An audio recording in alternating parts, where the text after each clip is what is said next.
Hi everyone, my name is Nidhi Bhatnagar and I welcome you all in this channel. तो आज की video में हम क्या सीखेंगे, देखो आज हम करने वाले हैं क्लास 6 का एनसीईआरटी की बुक से चैप्टर नंबर 5 हिस्ट्री का ये चैप्टर है kingdoms, Kings and an early Republic.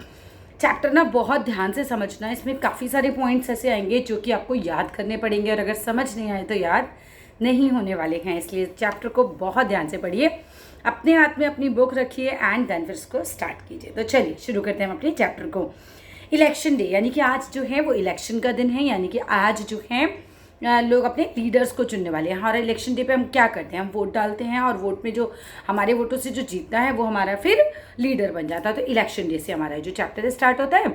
Shankaran woke up to see his grandparents already to go and vote. अब जो शंकर है वो सोकर उठता है, जो शंकरन बच्चा है एक सोकर उठता है और देखता है जो उसके ग्रैंड पेरेंट्स हैं, उसके जो दादा दादी हैं वो क्या हैं, वो एकदम तैयार हैं। किस लिए तैयार हैं, क्यों, क्या करना है आज उन्हें, वो वोट डालने जा रहे हैं। They wanted to be the first to reach the polling booth, they so excited, और वो चाहते हैं कि वो सबसे पहले पोलिंग बूथ पर पहुंच जाए। Right, why Shankaran wanted to know, Shankaran जानना चाहता है वाई, क्या है ये, why are they so excited, है ना, वर दे सो एक्साइटेड। तो बच्चे को लग रहा है कि ये मतलब दादा दादी को इतना वोट डालने जाना है, सबसे पहले पहुंचना है, इसमें इतना क्या एक्साइटेड होने की बात है। और सम वॉट इम्पेशेंटली, लाइक बहुत जल्दी जल्दी में इस ग्रैंड फादर जिसके दादाजी होते हैं एक्सप्लेन, वो उसको एक्सप्लेन करते हैं we can choose our own rulers today. तो वो समझाते हैं कि भाई पता है हम इतने एक्साइटेड इसलिए हैं बेटा क्योंकि आज हम अपना रूलर चुनने वाले हैं। राइट, तो अब हमारा एक्चुअल चैप्टर स्टार्ट होगा यहाँ से। How some men became rulers, कुछ लोग जो थे वो रूलर्स कैसे बन जाते थे। Choosing leaders as rulers by voting in something that has become common during the last 50 years. में देखो चूज़ करना लीडर्स को, अपने रूलर्स को, जो हम पर शासन करते हैं, लाइक रूल करते हैं, हमारे जो राजा बनते हैं, बाय वोटिंग, है ना, अभी तो वोटिंग के हिसाब से होता है ना, हम वोट डालते हैं, is something that has become common during the last 50 years.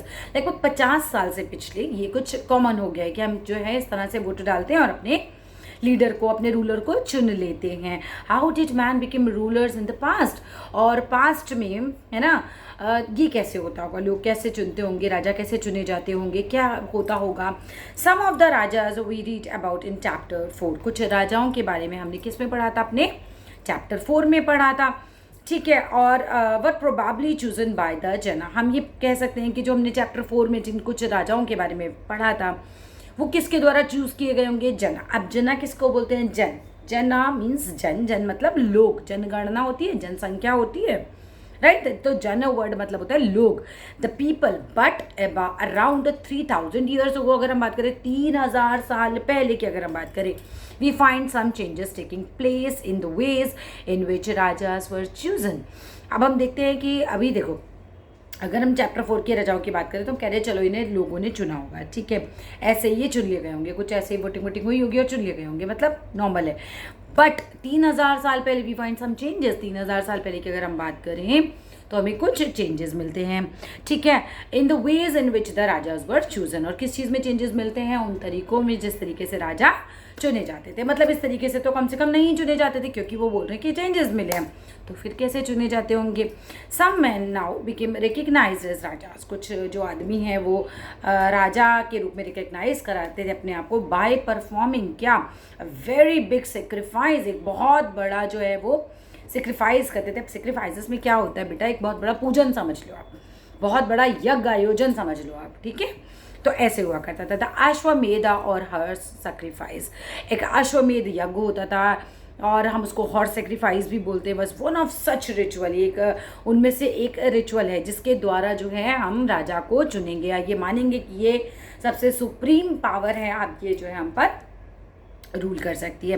A horse was let loose to wander freely, एक घोड़े को ऐसे ही लूज छोड़ दिया जाता था, वेंडर फ्रीली मतलब ऐसे ही फ्रीली घूमने के लिए, कि भाई एक पूजा आयोजन हो रहा है, उस पूजा आयोजन में एक घोड़े को जो होता था, जो भी पूजा आयोजन करा रहा है वो बंदा अपना घोड़ा छोड़ देता था, वो राजा अपना घोड़ा छोड़ देता था।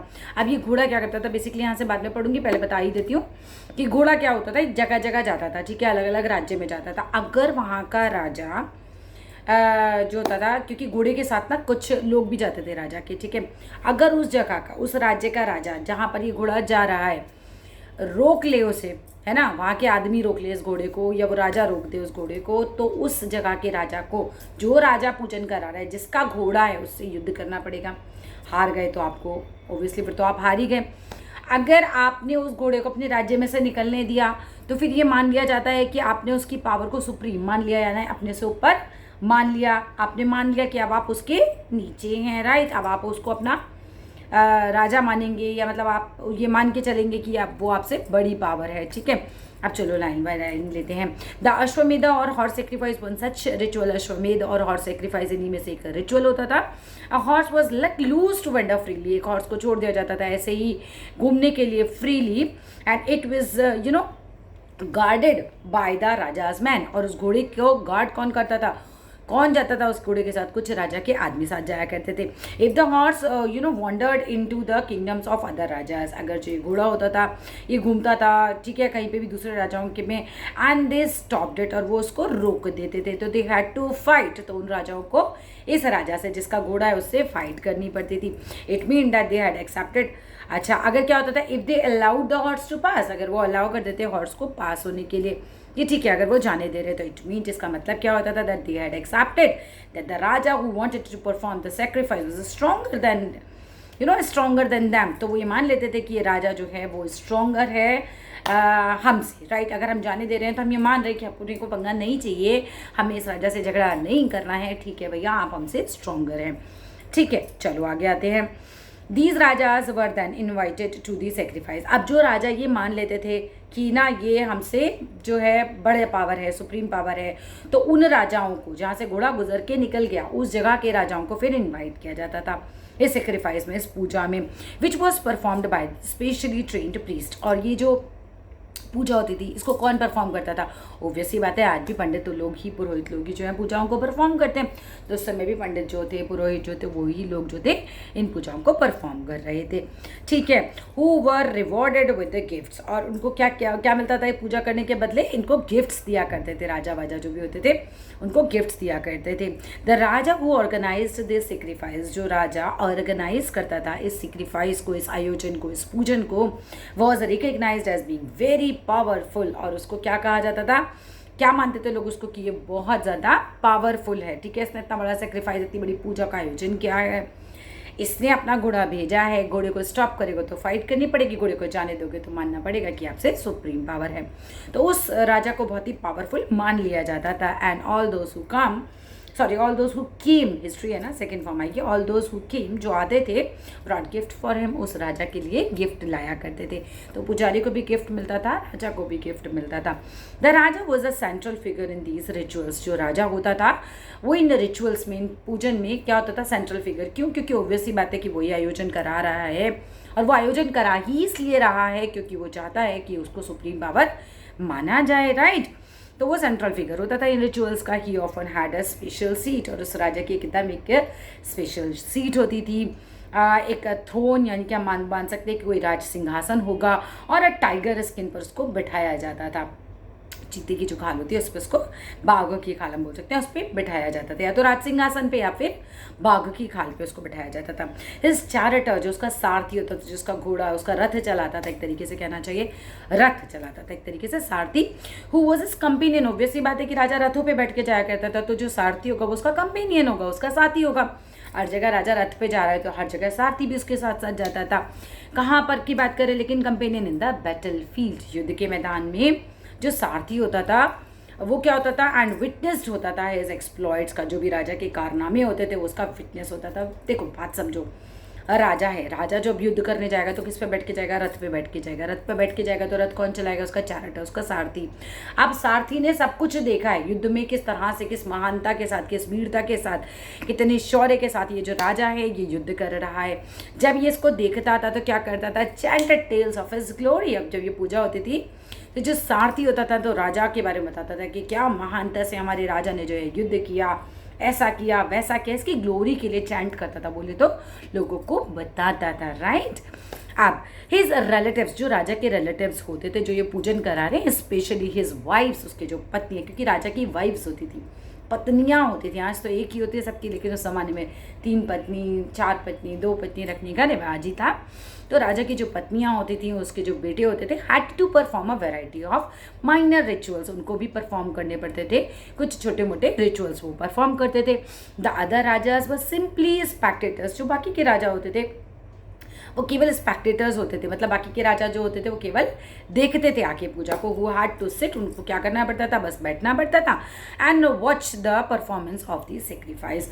और वो जो पूरी परफॉर्मेंस हो रही होती थी सेक्रीफाइस में, जो पूजा हो रही होती थी, जो है ना पंडित कर रहा है या राजा की पत्नी कर रही है या फिर राजा का बेटे कर रहे हैं, वो बस उसको ऐसे देखा करते थे। जैसे अब शादी होती है तो लड़का लड़की शादी करते हैं, हम तो सब बाकी बैठ के देख ही रहे होते हैं, तो बस इसी तरीके से समझ लो एक फंक्शन हो रहा है जिसका बाकी लोग देख रहे होते हैं। अब आगे देखते हैं। A priest perform the rituals including the sparkling of secret water on the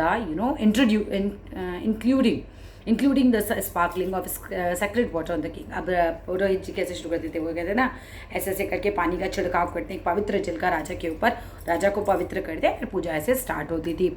अब क्या होता था, इसके अलावा द ऑर्डिनरी पीपल, बस जो आम जनसंख्या होती थी, ऑर्डिनरी पीपल होते थे। द वैश्य या फिर द वैश्य, ये मतलब एक कास्ट, एक तरीके से 4 जातियाँ थी ना, ब्राह्मण, वैश्य, क्षत्रिय और शूद्र, 4 तरीके से लोग बटे हुए थे। तो उसमें से जो वैश्य और वैश्य होते थे ऑल्सो ब्रॉड गिफ्ट्स, वो भी राजा के लिए गिफ्ट्स लेकर आते थे। अब आप जाते हो ना शादी में, ऐसे ही थोड़ा सा इमेजिन कर लो, शादी में जाते हो ना गिफ्ट्स लेकर, ऐसे ही तो वैश्य और विश्व वगैरह ये लोग जो होते थे, विश्व और वैश्य एक ही हैं, एक्चुअली एक ही हैं ये, ठीक है। ये लोग क्या करते थे, गिफ्ट्स लेकर जाया करते थे उस फंक्शन में।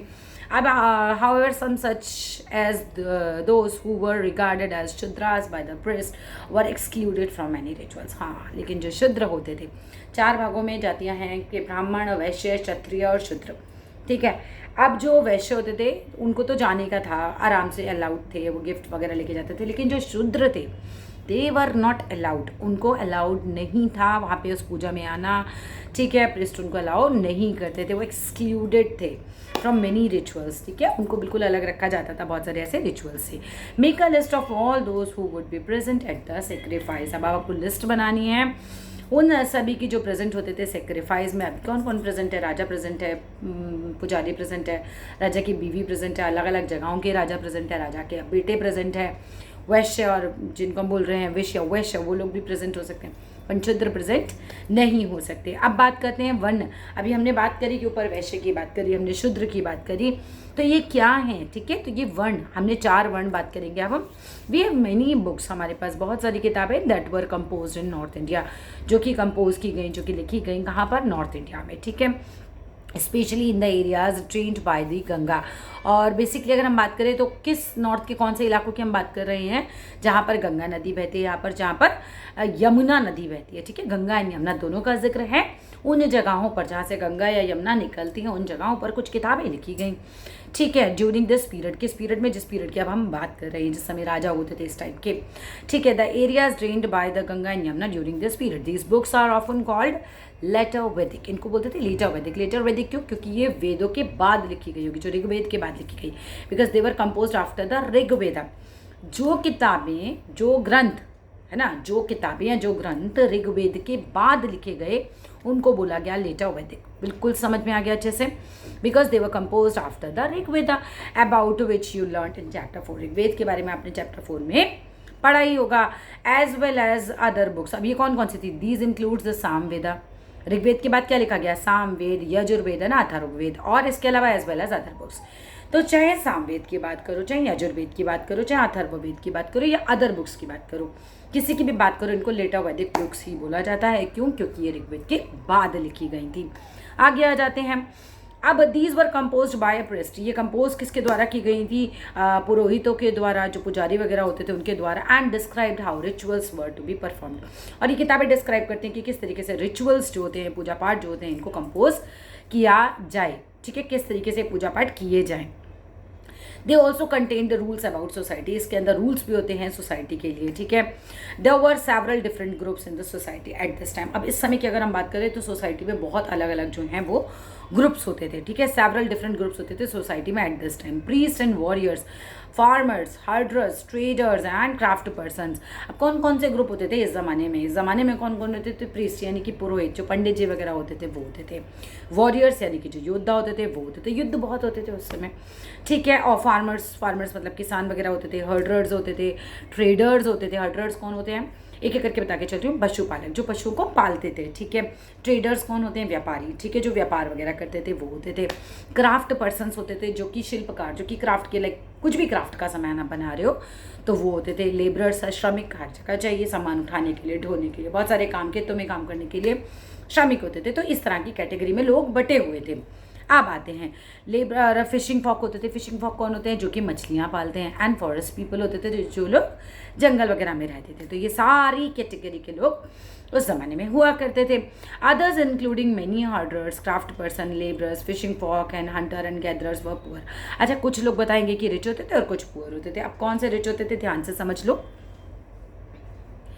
सम प्रिस्ट, ठीक है, कुछ जो पुजारी होते थे, एंड वॉरियर्स, कुछ जो योद्धा होते थे, वर रिच, ये तो रिच होते थे। कुछ पुजारी और कुछ योद्धा रिच होते थे।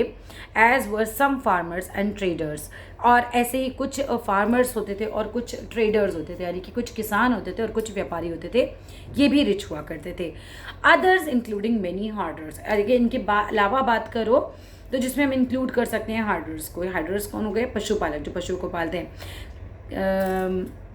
क्राफ्ट पर्सन, शिल्पकार जो होते थे हमारे। लेबरर्स, जो हमारे श्रमिक होते थे। फिशिंग फॉक, जो हमारे मछली पालने वाले जो ग्रुप थे वो। हंटर्स, जो हमारे शिकारी होते थे। और गैदरर्स, जो कि जंगल जाते थे और खाने पीने का सामान इकट्ठा करके लेकर आते थे, वो लोग। ये लोग बेचारे पुअर होते थे। ज़रूर याद कर लेना कौन से लोग अमीरों की कैटेगरी में आते थे उस समय, कौन से लोग जो है गरीबों की कैटेगरी में आते थे। इसके बाद अगर हम बात करें, the priest divided people into 4 groups. जो पुजारी होते थे, जो प्रीस्ट होते थे, इन्होंने लोगों को 4 ग्रुपों में बांट दिया था। कौन कौन से, जो 4, हम इन ग्रुप्स को क्या बोलते हैं, हम इन ग्रुप्स को बोलते हैं वर्ण, ठीक है। इन ग्रुप्स को हम क्या बोलते हैं, वर्ण बोलते हैं। And according to that, according to ये पंडित जी, ये जो पुरोहित जी हैं जिन्होंने बांटे हैं, इनके अनुसार अगर हम बात करें तो each varna had a different set of functions. हर वर्ण का अपना कुछ अलग अलग काम होता है। The first varna was that of Brahmin. पहला वर्ण था हमारा ब्राह्मणों का। Brahmins were expected to Brahmins को क्या एक्सपेक्ट किया जाता है, टू स्टडी, टू टीच। क्या स्टडी करना है, क्या टीच करना है, वेदास। ब्राह्मण से क्या एक्सपेक्ट करते थे कि वेदों को पढ़ें और वेदों को पढ़ाएं। तो ब्राह्मणों से क्या एक्सपेक्ट करें कि वेदों को पढ़ो और वेदों को पढ़ाओ, कि ये तुम्हारा काम है। परफॉर्म करो सेक्रीफाइसेस एंड रिसीव करो गिफ्ट्स। जीवन भी तो चलाना है ना इन्हें अपना। तो ये क्या करेंगे, पूजा पाठ करेंगे, उसके बदले इन्हें गिफ्ट्स मिलेगा। जिससे गिफ्ट में कोई गेहूँ ला रहा है, कोई चावल ला रहा है, ऐसे गिफ्ट्स भी हो सकते हैं, राइट। उससे इनका जीवन यापन हो जाएगा। तो पहला काम समझ आया अच्छे से। अगला समझते हैं। अगला क्या है, in the second place the word rulers. दूसरे सेकंड नंबर पे ब्राह्मण देखो सबसे ऊपर, उसके बाद सेकंड नंबर पे कौन आए, रूलर्स, राजा है। जो राजा आते हैं हमारे आर नोन एज क्षत्रिय। क्षत्रिय युद्ध विद्ध करना क्षत्रियों का काम होता है, तो आपने बहुत सुना होगा।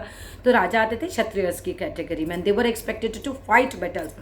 अब इनसे क्या एक्सपेक्ट किया जाता था कि ये युद्ध लड़ें, बैटल लड़ें, राइट, एंड प्रोटेक्ट करें पीपल को, लोगों की रक्षा करें ये। अब थर्ड नंबर पे आते हैं विश्व और वैश्य। थर्ड नंबर पे आते हैं विश्व और वैश्य।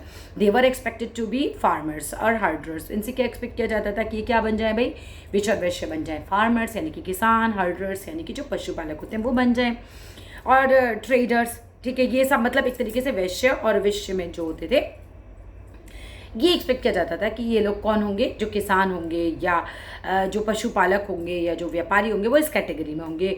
Both the Kshatriya and Vysya could perform sacrifices. क्षत्रिय भी और वैश्य भी सेक्रीफाइस कर सकते थे, ये पूजा पाठ का काम ये लोग अलाउड थे, ये लोग बिल्कुल आराम से कर सकते थे। लेकिन last were the Shudras. Last वाली कैटेगरी में कौन आता है हमारा, शूद्र, क्षत्रिय नहीं शूद्रास, राइट।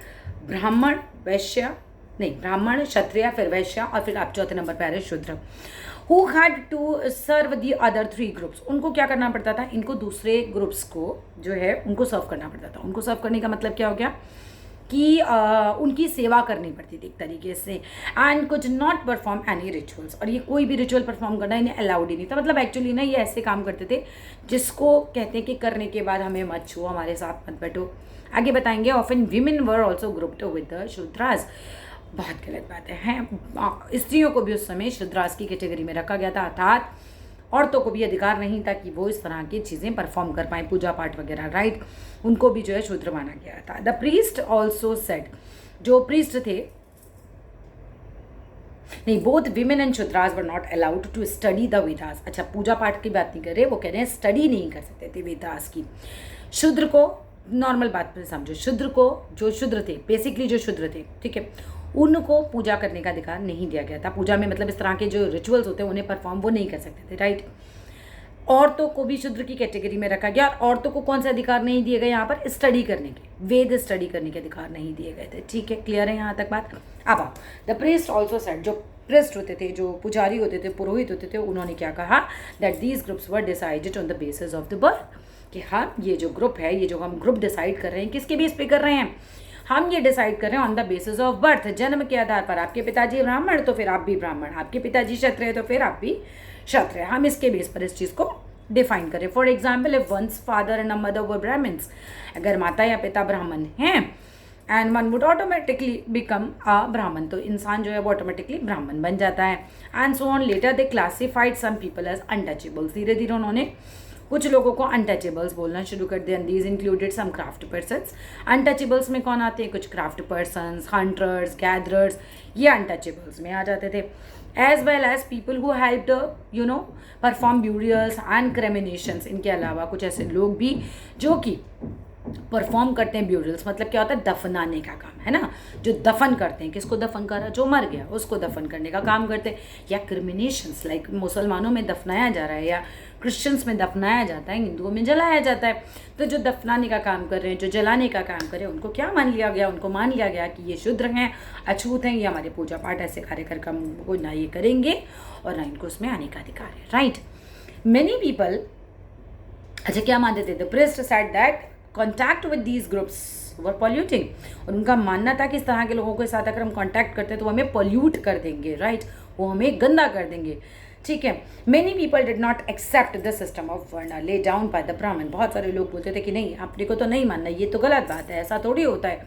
तो वो लोग नहीं मानते थे, मना किया उन्होंने कि हम ब्राह्मण के इस जो आपने 4 वर्णों में डिसाइड की है सोसाइटी, हम इसे नहीं मानते। सम किंग्स थॉट, कुछ राजा ऐसा सोचते थे, दे वर सुपीरियर टू द प्रीस्ट। कुछ राजा कहते थे हाँ मान लो अपने आप को ब्राह्मणों को ऊपर, हम तो नहीं मानते, हम तो क्षत्रिय हैं, हम तो राजा हैं, हम तो आपसे ऊपर हैं। ठीक है। तो कुछ राजाओं ने भी इस चीज़ का विरोध किया, उन्होंने नहीं माना कि ब्राह्मण उनसे ऊपर हैं। ठीक है, आगे बात करते हैं।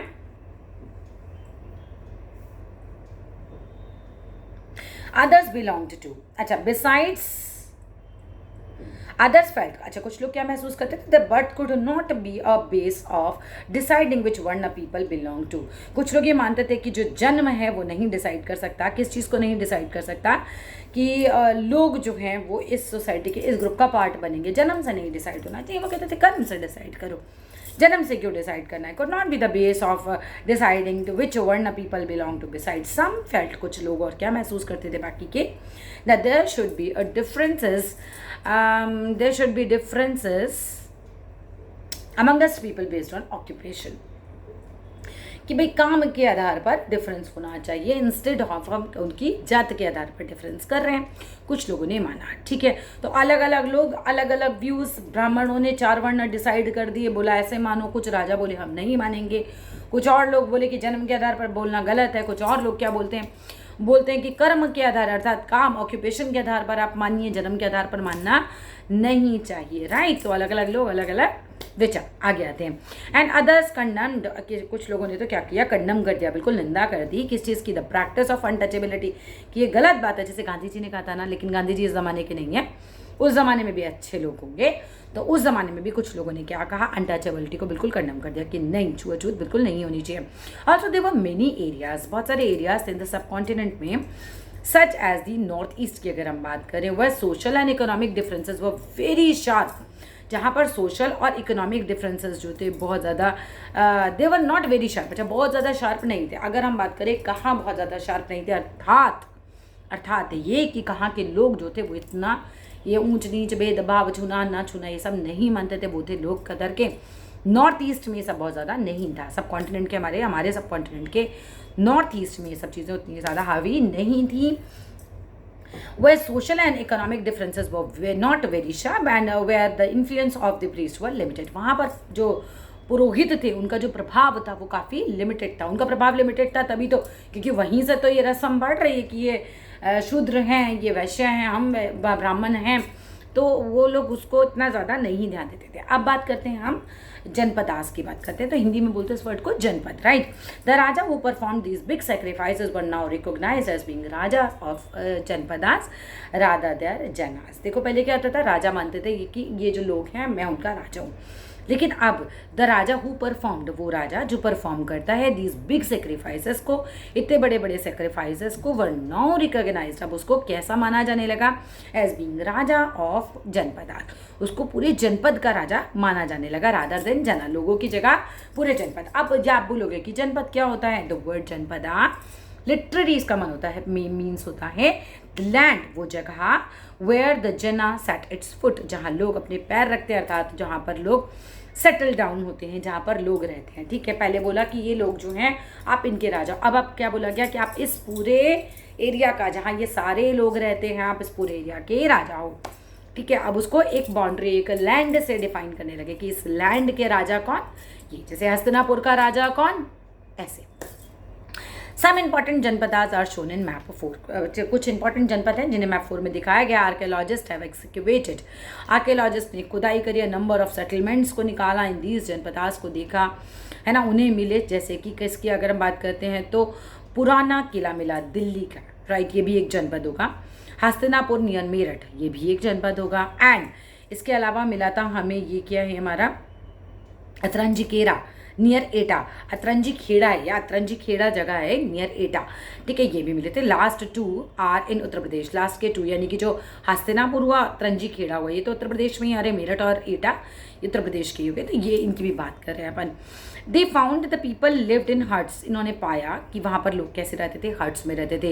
एंड कैप्ट, वो रखते थे cattle as well as other animals को, अपने पास पालते थे, कैटल को पालते थे और दूसरे जानवरों को ये लोग पालते थे।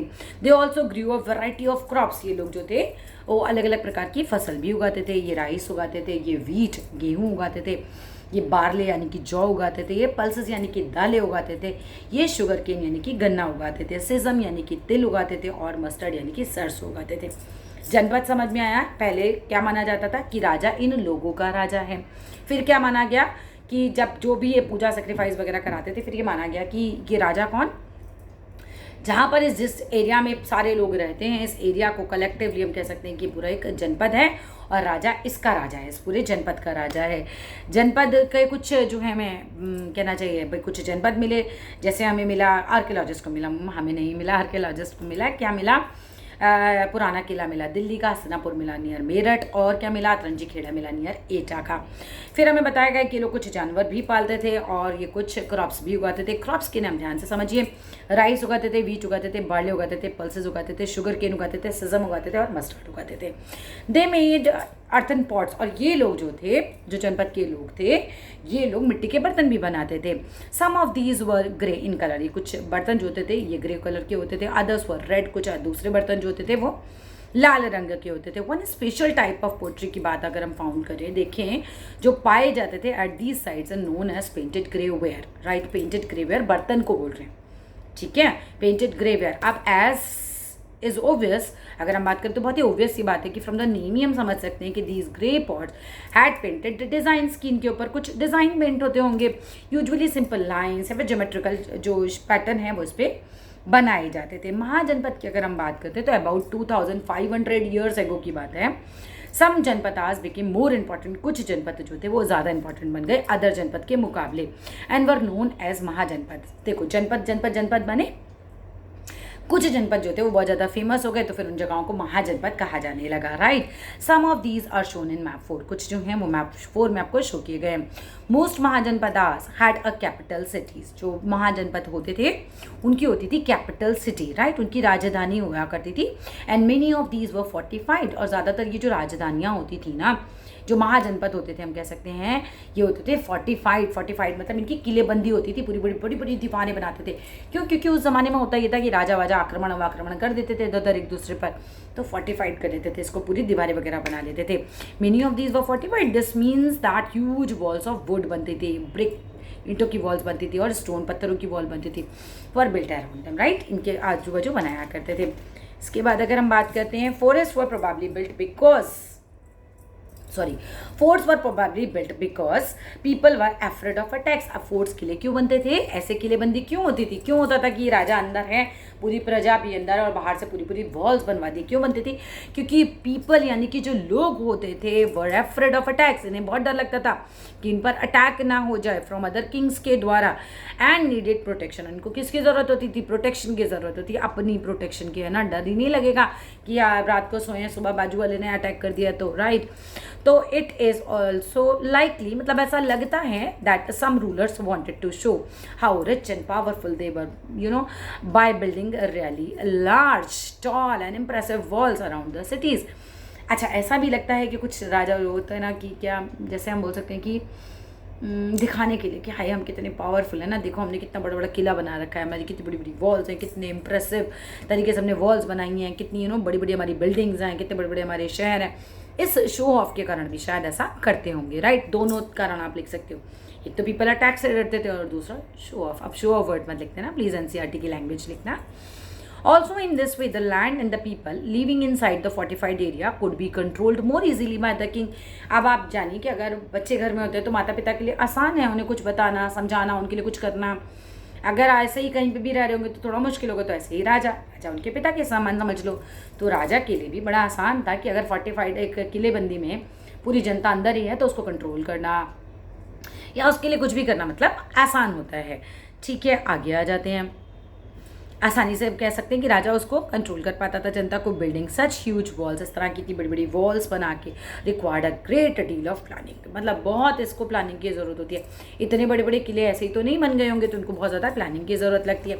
If not lakhs of BRICS, अगर हम ये बोले कि इसमें लाखों ईंटें नहीं लगती होंगी इतने किले बनाने में, पर कितनी लगती होंगी, तो फिर बोल रहे हैं कि अगर हम ये भी मान लें कि चलो लाखों नहीं लगती तो थाउजेंड्स तो लगी रही है ना। Building such huge walls required a great deal of planning, तो बहुत ज़्यादा प्लानिंग की ज़रूरत पड़ती थी। If not lakhs of bricks और stones had to be prepared, right. बहुत ज़्यादा ईंटें लग जाती थी, स्टोन्स पत्थर लग जाते थे इस तरह के किलों को बनाने के लिए। This in turn meant enormous labour, अब लगाएगा कौन, लेबर लगाएगी, श्रमिक लगाएंगे, राजा तो नहीं लगाएगा। तो अगर आपको इतने बड़े बड़े किले बनाने थे तो उस समय राजा को श्रमिक भी चाहिए। अब अगर श्रमिक मिलेंगे राजा को तो क्या होगा, possibly by thousands of men, women, children सब काम कर रहे हैं। And resources had to be found for all this, ठीक है। तो अब ये ईंटें कहाँ से आएंगी, सीमेंट कहाँ से आएगा, रेत कहाँ से आएगा, बहुत सारी चीज़ें हैं, राइट। रिसोर्सेज के लिए भी पैसा चाहिए आप, तो ये कनेक्ट करवाएंगे आपको आगे टैक्सेस से, राइट। आपको ये बताया जाएगा आगे कि राजा के पास इतना सारा काम हो गया करने के लिए, ठीक है। जनता की सुरक्षा के लिए कर रहा है, चलो ये भी मानते, तो फिर जनता की सुरक्षा फ्री में तो नहीं देगा राजा, उसके लिए क्या करेगा, उसके लिए वो टैक्स लेगा, क्योंकि अब उसको किले बनवाने हैं, उसको जनता की रक्षा करनी है, तो उसके लिए फिर लगेगा पैसा। अब आगे देखते हैं, the new rajas now begin maintaining आर्मीज। अब जो नए राजा आए, धीरे धीरे जो नए राजा बने, इन्होंने आर्मी रखना शुरू करा अपना, है ना। बाकी कोई आक्रमण करेगा तो लड़ने के लिए आर्मी होनी चाहिए, तो इन्होंने मेंटेन करना शुरू किया आर्मी को। सोल्जर्स वर पेड रेगुलर सैलरीज, अब शुरू होती है कहानी कि यहाँ पर सोल्जर्स को भी रेगुलर सैलरी देने जाने लगी। And maintained by the Kings through out the year, और वो जो सोल्जर्स होते थे वो पूरे साल के लिए रखे जाते थे, राइट। अब आगे देखते हैं, some payments were probably made by using punch marked coins, कुछ पेमेंट्स होती थी वो पंच मार्क्ड कॉइन्स के द्वारा दी जाती थी, मतलब उनको सिक्के दिए जाते थे जिसपे कुछ छपा हुआ होता होगा। वो एक ऐसी करेंसी जैसे आज हम करेंसी यूज़ करते हैं, राइट। अब मतलब उस पर कुछ और ही छपा होता होगा ज़माने का, ठीक है। अब वो कह रहे हैं कि आप इसके बारे में जो पढ़ेंगे तो you will read more about this coins in chapter 8 में, हम इसको पढ़ लेंगे। अब आता है टैक्सेस का जिक्र। अब as the rulers of mahajanapadas were क्या करते थे, बिल्डिंग ह्यूज फॉरेस्ट, बहुत बड़े बड़े किले बनाते थे, मेंटेन करते थे बिग आर्मीज को, and they need more resources, उनको बहुत सारे रिसोर्सेज की जरूरत होगी, and they needed officials to collect these. अब इन रिसोर्सेज को कलेक्ट करने के लिए भी बहुत ज़्यादा ज़रूरत पड़ती थी, किसकी, ऑफिसर्स की। वो भी तो कारीगर रखेंगे, मेरे नाक में आ रहा है पसीना। चलो आगे आते हैं कि ऑफिशियल्स को कलेक्ट करना होता था, क्या करना होता था उनको, अब ये लोग करेंगे taxes collect. So instead of depending on officials gifts brought by the people, अब देखो राजा सिर्फ गिफ्ट पे तो डिपेंड नहीं कर सकता, है ना। गिफ्ट पे मच्छर ने काटा है लग रहा है, ठीक है। तो राजा क्या, अब उसको पैसे चाहिए, ठीक है। क्या हो रहा है, as in the case of the raja of the janapadas, they started collecting regular taxes. तो राजा ने क्या किया, रेगुलर टैक्स लेना शुरू किया, क्योंकि सिर्फ गिफ्ट तो क्या है कि अगर किसी का मन किया तो किलो गेहूँ ले आएगा, नहीं किया तो नहीं लेकर आएगा। लेकिन अभी तो इतनी बड़ी आर्मी है, हमने रखी है, जनता की सुरक्षा के लिए रखी है, इतने बड़े बड़े किले बनाए हैं तो जनता की सुरक्षा के लिए बनाए हैं, तो क्या करना पड़ेगा, हमें चाहिए पैसा। अब पैसा कहाँ से आएगा, आप जनता से ही लेंगे, जैसे आज लिया जाता है। तो टैक्स स्टार्ट होता है यहाँ पर से। ये पोर्शन जो अब मैं पढ़ाने वाली हूँ, इसे 5 मिनट बिल्कुल ध्यान ऐसे फोकस करके पढ़ लो, राइट, फोकस करो। Taxes on crops were most important, crops पर टैक्सेस सबसे ज़्यादा इंपॉर्टेंट होता था। This was because most people were farmers, क्योंकि उस ज़माने में ज़्यादातर लोग फार्मर्स होते थे। Usually the tax was fixed at 1/6 of what was produced. जितना आपने उगाया है, जितना भी आपने उगाया उसका 1/6 भाग, यानी कि पूरे को टोटल को 6 भाग बना लो और उसमें से 1 भाग राजा का, 5 भाग आपका, राइट, इतना आपको देना पड़ता था। दिस वॉज नोन एज भाग या फिर शेयर बोलते थे इसको। ये क्वेश्चन आता है वो कि भाग क्या होता है, शेयर क्या होता है, ठीक है। तो यही होता था कि राजा को देना पड़ता था 1/6 भाग अपना, आपने जो भी उगाया होगा किसान ने। नेक्स्ट बात अगर हम करते हैं तो देवर टैक्सेस ऑन क्राफ्ट पर्सन। अब क्राफ्ट अलग अलग टैक्स लगते थे अलग अलग कैटेगरी ऑफ पीपल पे। जो क्राफ्ट पर्सन होते थे उनको क्या करना होता था, these could have been in the form of labour, इनको कुछ राजा के लिए काम करना पड़ता था, राइट। फॉर एग्जाम्पल एक अगर वीवर है, ठीक है, कुछ बुनाई कर रहा है, या फिर स्मिथ है, चाहे वो गोल्ड स्मिथ हो, चाहे वो ब्लैक स्मिथ हो, यानी कि सुनार हो या लोहार हो, उसको वहाँ पे राजा के लिए कुछ काम करना होगा। And have had to work for day every month for the king, मतलब एक दिन का काम के हिसाब से भी हो सकता है, महीने के काम भी करना हो सकता है। जैसे टैक्स होता है ना, किसी आदमी पे कितना लागू हो रहा है, किसी आदमी पे कितना लागू हो रहा है, तो ऐसा ही ये होता था। फिर हर्डर्स जो होते थे उनसे टैक्स कैसे वसूला जाता था, तो herders were also expected to pay taxes. जो हर्डर्स होते थे, पशुपालक होते थे, जो पशुओं को पालते थे, उनसे भी टैक्स लिया जाता था।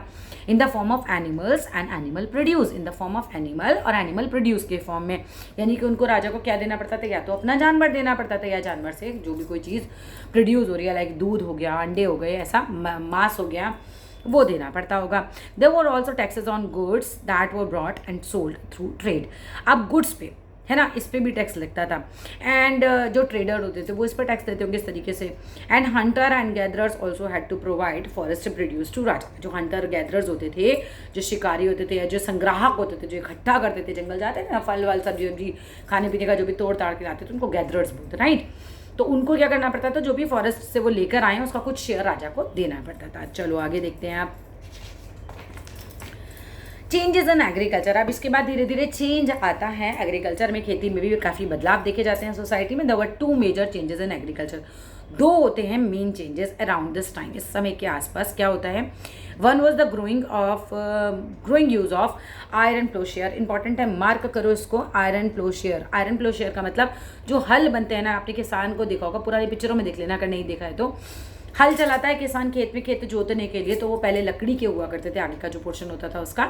अब वो बनने लगा था लोहे का। लोहे का बनेगा तो ऑब्वियसली बात है कि उसकी पावर बढ़ जाएगी, ठीक है। This mean that heavy clay soil जो होती थी, जो मिट्टी होती थी हमारी, could be turned over better than with the wooden ploughshare. Sorry, जो वुडन प्लोशेयर से आप जब काम करते होंगे तो उतना ईजी नहीं होता होगा, लेकिन अगर आप लोहे से यही काम करना शुरू करोगे, लोहे के प्लोशेयर से काम करना शुरू करोगे, तो आसान हो जाएगा आपके लिए। So that more grain could be produced, और इस तरीके से ज़्यादा ग्रेन जो है वो प्रोड्यूस की जा सकती है। Second, people begin transplanting paddy. अब लोगों ने पहले क्या किया था, ऐसे बीज फेंक देते थे चावल के, और ठीक है वो फिर उगते थे, तो उतना बढ़िया नहीं होता था। ट्रांसप्लांट करना शुरू किया। कैसे? This mean that instead of scattering seed, ground में ऐसे सीड फेंकने की बजाय क्या किया इन्होंने, क्या किया, from which plants would sprout, saplings were grown. Saplings बनाने लगे। जैसे अभी आपने देखा है कभी कि जैसे आप छोटा सा ग्लास लो, उसके अंदर थोड़ी सी मिट्टी डालो, उसके अंदर एक बीज बो दो, एक बीज है और एक छोटा सा पौधा निकला है, that is called sapling. Sapling निकला है, अब इस सैपलिंग को ले जाके आप ग्राउंड में बो दो, तो इसके बड़े होने के चांसेस, सर्वाइव करने के चांसेस बढ़ जाते हैं, क्योंकि आपको पता चल गया कि ये बीज ग्रो हो गया, राइट। और मुझे कितनी दूर पर उगाना है। जब आप बीज ऐसे फेंकते हो तो ना तो आपको उतनी बढ़िया से दूरी समझ में आती, ना ये पता चलता कि ये वाले बीज ग्रो करेंगे नहीं करेंगे, प्लानिंग उतनी बढ़िया नहीं हो पाती। इस टाइम पे एक तो आयरन प्लोशियर आया, और दूसरा जो लोगों ने खेती करने का जो तरीका था, जो चावल उगाने का तरीका था, उसको भी चेंज किया। इन्होंने सैपलिंग लगानी शुरू करी। हाँ, ओब्वियसली इसमें बहुत ज़्यादा मेहनत लगती थी, ठीक है। This led to increase production, लेकिन इससे क्या हुआ, प्रोडक्शन काफ़ी बढ़ गया. As many more plants survived, बहुत सारे प्लांट्स होते वो सर्वाइव कर जाते थे. However it was back breaking work, मतलब कमर तोड़ देने वाला ये काम हुआ करता था. Generally slave men and women, dasa और dasis and landless agriculture labourers had to do this work. इनको ये काम करना पड़ता था. वीडियो बहुत लंबी हो रही है, नेक्स्ट वे इसको पूरा कवर करेंगे. Thank you.